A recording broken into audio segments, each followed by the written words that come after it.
It was Voltaire who said, I don't agree with what you say, but I will defend to the death your right to say it. I think that way about what happened to Charlie Kirk today. I don't agree with anything almost the man said. I think a lot of things about his political career. I think a lot of things about the way he said and what he said and how he said it. But the one thing he got right, the one thing I do agree with, was what he was doing today, which is going out and talking to people. He has sadly become the latest victim of political violence in America. This is not a left and right issue. This is something that it's happened to both sides.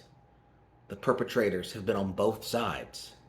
Whether it was the state senator in Minnesota, Steve Scalise, Charlie Kirk today, Paul Pelosi, January 6th.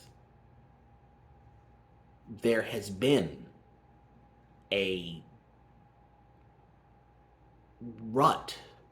run, too much, an epidemic, I can't even say the words right, of political violence. While the most visible of that was the attempted assassination of Donald Trump last year, these things continue. Why do they continue? Partially it's because of the political climate we live in. The fact that everything is treated so apocalyptically now. Every election is the most important election of our lifetime. Everything is the end of the world. If you recall, Democrats said that net neutrality was going to kill people. But the amped up political rhetoric about things like war and fight dehumanizes people. It dehumanizes the people we disagree with politically. The culture that we have. The glorification of violence in music and media. Yes, abortion has something to do with this too. When we dehumanize people from top to bottom, we make things seem like, they make it seem like life is expendable. A wife lost her husband today.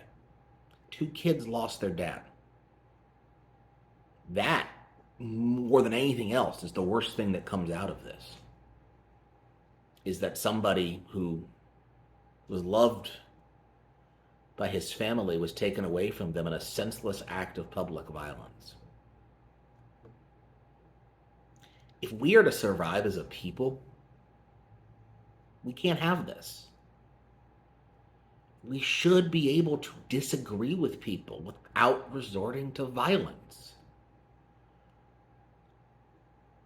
You know, the shirt I'm wearing today, ironically enough, says, love God, serve God. Everything is in that.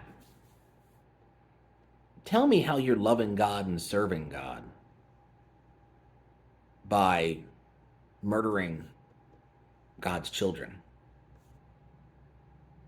by murdering the people that he brought into this world.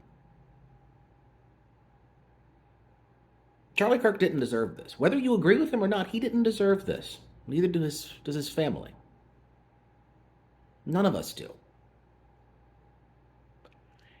If we can't get to a point where we can't disagree about things politically without it resorting in violence, bloodshed, murder, then we're cooked. There's no other way to say it. We're cooked. You know, I've been talking publicly about politics for a long time, 20 plus years.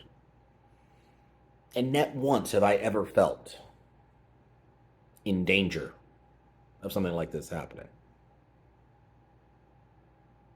Charlie Kirk got this all the time. And why? Because he said that things that people disagreed with, that people said that he had this coming. That's not. I mean, that's not how it's supposed to work in this country. We are supposed to be better than political violence. We were supposed to be better than political violence when it happened to Paul Pelosi. We were supposed to be better than political violence on January 6th. We're supposed to be better than political violence when it happened to Donald Trump. We're supposed to be better than this today. It's happening far too often.